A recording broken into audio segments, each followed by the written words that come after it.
was feeding the 10,000 with 2 loaves of bread. So what do people today say? How is this possible?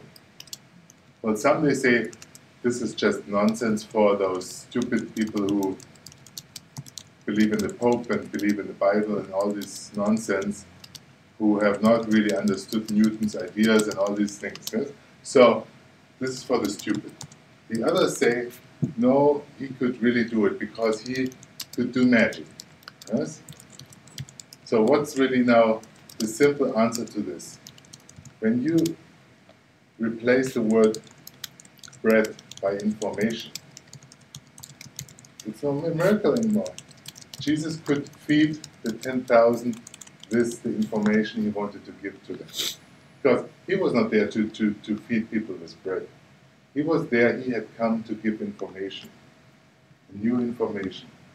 So what's the miracle in this? It's very simple, yes. But one has to read it, and this is really the Bible is about keeping those people out who just don't want to read it, don't want to get new knowledge, and the others, of course, they also just believe in something without thinking. So that's why I'm saying. Sometimes people say homeopathy is a belief, is based on belief, or the core system is based on belief. If you believe more, it works better. I say it's the opposite. It's the opposite. And why can I say this can be simply explained? For example, if you go to a homeopath, it's not very likely that the homeopath finds the right remedy right on the first consultation. So nothing happens. But if it's a belief medicine, when you go to the homeopath, you believe in the homeopath the most on the first time. No?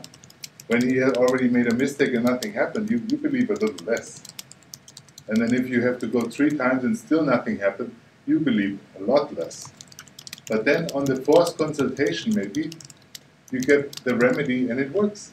So what's the belief argument is just ridiculous. I mean, just this simple argument can show it makes no sense. When you go, and that's even one step further. When you believe in something very strongly, I know it's opposite to actually getting what you want. Why is this? This is kind of mind-boggling, yes? Because we were all told 2,000 years, if you believe, you can move mountains. The belief can move mountains. But when you see in what things we believe most, for example, we believe, I mean, there's always exceptions, but we believe we are special. Or we believe we want to be healthy, really very much, or we want to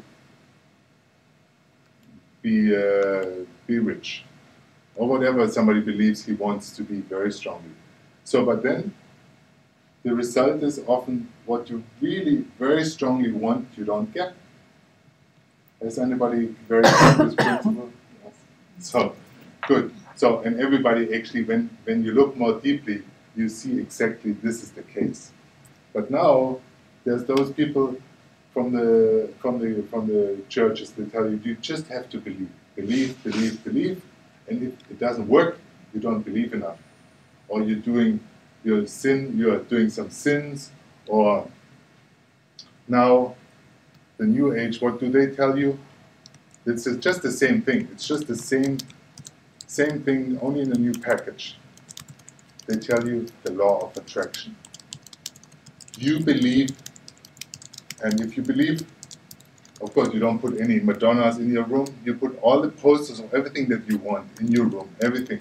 You cut out all the BMW that you want, put them all on the walls in your bedroom, everywhere. And the more you put them, the more you make the law of attraction work for you. There's no chance that the universe will not give you what you asked for. And that's exactly what the priest said for 2,000 years. And now it's in a new version, it's the secret. The secret. So now, when it doesn't work, what's the problem? What do they tell you? You believe enough. Huh? You don't believe enough, you don't follow it exactly, or, and that's the common thing, you are doing self-sabotage.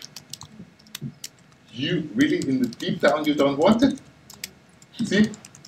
See, that's exactly what the priest told people for 2,000 years. If you don't get it, God wants to give it to you. He wants. But you do something that just doesn't allow him to do it. See, this is this ridiculous situation now that those people, it's the bestseller of all times after the Bible, and it's exactly the same nonsense interpretation. I mean, the Bible is not nonsense, but the interpretation is nonsense. The interpretation that if you want something, you get it. If you only believe enough.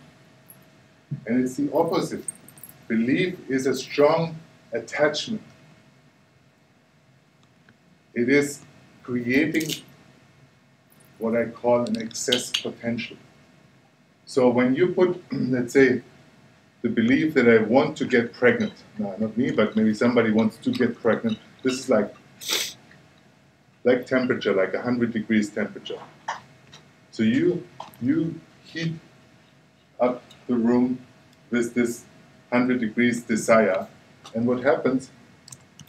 It attracts all the cold from outside to come in and neutralize.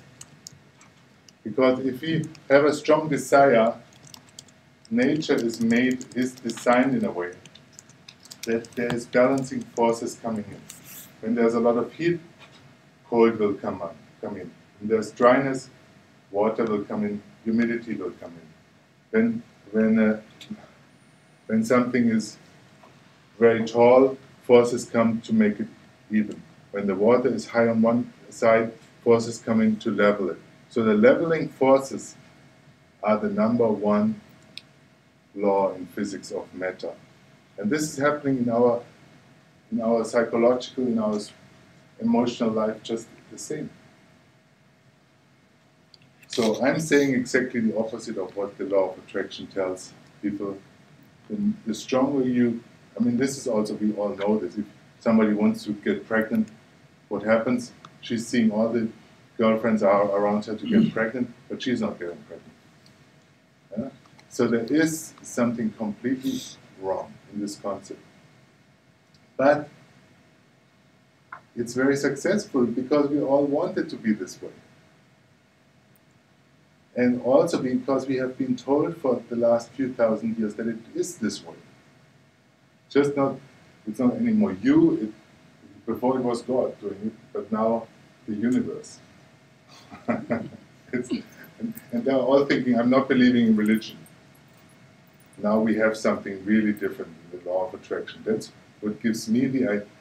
What is this? This is the American dream. If you want it, you can do it. That's the American dream. You can become what you want. Obama shows it. Even if you're black, you can become an American president. So it shows it is possible. American dream. But the thing is, exceptions prove the rule. And the exception is here, but the rule is that it doesn't work. So now, Albert Einstein, I will talk with him a lot about him because he's the last century. He really is the priest of the 20th century. He created the 20th century religion that gave us a good few things, but also